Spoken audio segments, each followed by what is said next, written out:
দেখো বন্ধুরা, আমরা ঘোড়ার গাড়ি করে বেশিরভাগ দেখেছি যে রাধাকৃষ্ণ বা অন্যান্য ঠাকুর আছে, বাট আজকে একটা একটা পূজা ছিল।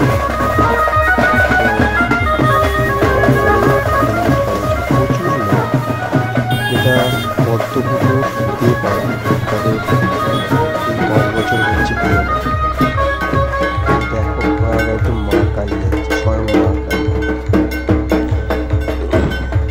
প্রচুর লোকের সমাগম, আর বক্সের তো সমাবেশ রয়েছে ওখানে। সামনে বক্স আসছে, ছেলেরা নিচে নিচে আসছে। এটা প্রসেশন ছিল, ঘোড়ার গাড়ি করে মা আসবে আর প্রসেশনে বক্স আসছে। তো প্রচুর লোক সমাগম, আর পরিবেশটা খুব সুন্দর ও মনোরম ছিল।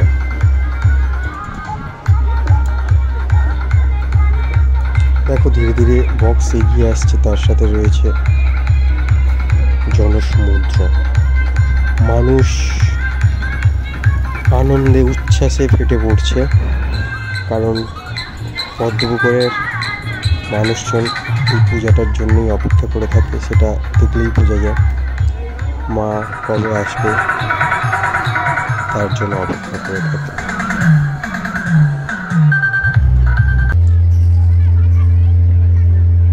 দেখো বলেছিলাম যে জনসমুদ্র, তোমরা দেখলেই বুঝতে পারবে কত মানুষজনের আগমন ঘটেছে,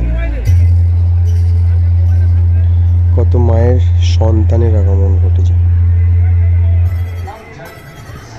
এইদিকে বক্স রয়েছে, দেখো সব ফোন নিয়ে দাঁড়িয়ে রয়েছে, ভিডিও করছে। হাতেই ফোন, বক্সে ডিজে লাইটের তালে তালে সবাই সুন্দরভাবে নাচছে। আর দেখো মাকে সাজানো হয়েছে, মায়ের ডেকোরেশনটাও খুব সুন্দর করা হয়েছে।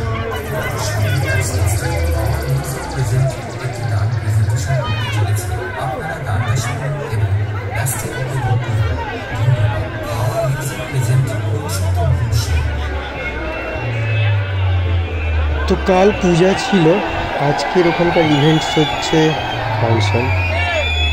তো যারা পদ্মপুকুর দেপাড়ায় যেতে ইন্টারেস্টেড, তাদের উদ্দেশ্যে বলছি তোমরা আজকেও যেতে পারো। আজকে ফাংশন রয়েছে, চারিদিকের পরিবেশটা অসাধারণ। পরপর কি প্রোগ্রাম রয়েছে আমি পরে ফের বলে দেবো। কাল পূজা ছিল, তো আজকে ফাংশন। দেখো নানান জায়গা থেকে মানুষজন এসছে মাকে পুজো দেওয়ার জন্য। এখানকার মা খুবই জাগ্রত। মার ভিডিওটা দেখো তোমরা, আর যারা দেখতে পারছো না তারা যারা কাছে গিয়ে দেখতে পাচ্ছ না, এই ভিডিওটার মাধ্যমে মাকে দর্শন করে না। সবারই মঙ্গল হোক আমি চাই, আর সবার মঙ্গল হোক, মা সবার মঙ্গল কামনা করানো যায়।